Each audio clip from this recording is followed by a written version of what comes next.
Hello viewers, welcome to my YouTube channel. আজ আমরা শিখব ডি ব্রগলির সমীকরণ। ডি ব্রগলির সমীকরণ শিখতে গেলে প্লাঙ্কের সমীকরণ এবং আইনস্টাইনের ভরশক্তি সম্পর্ক আমাদের জানা লাগবে। প্লাঙ্কের সমীকরণ থেকে আমরা জানি E is equal to H nu এবং আইনস্টাইনের ভরশক্তি সম্পর্কে আমরা জানি ই সমান এমসি স্কোয়ার। এখানে ই সমান ইলেকট্রনের শক্তি, এইচ সমান প্লাঙ্কের ধ্রুবক, নিউ সমান কম্পাঙ্ক।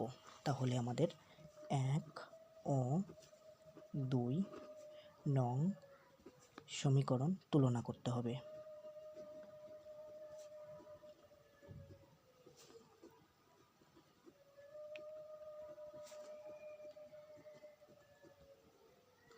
এক ও 2 নং সমীকরণ তুলনা করে তাহলে দেখুন এখানে ই সমান এইচ নিউ এবং ই সমান এমসি স্কোয়ার রয়েছে।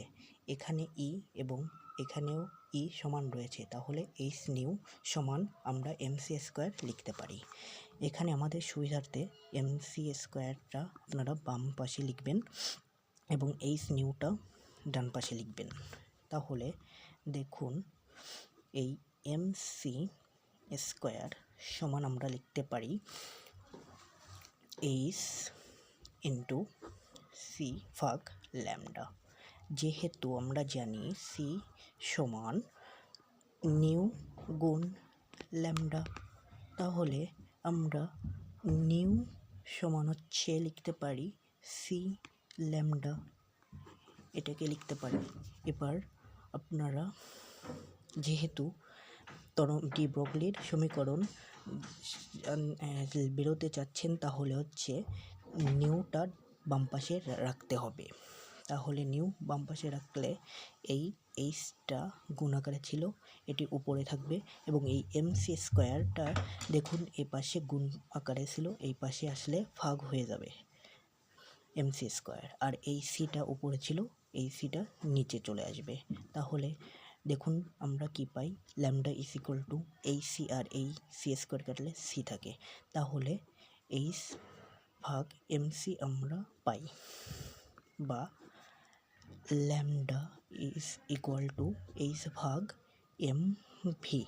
এখানে আমরা জানি ভর ক্রিয়ার সূত্র অনুসারে P is equal to M C, আবার P is equal to M V.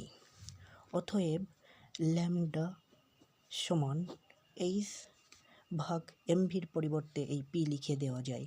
তাহলে আমরা আমাদের কাঙ্ক্ষিত সমীকরণ পেতে পারি। অতএব ইহাই ডি ব্রগলির সমীকরণ।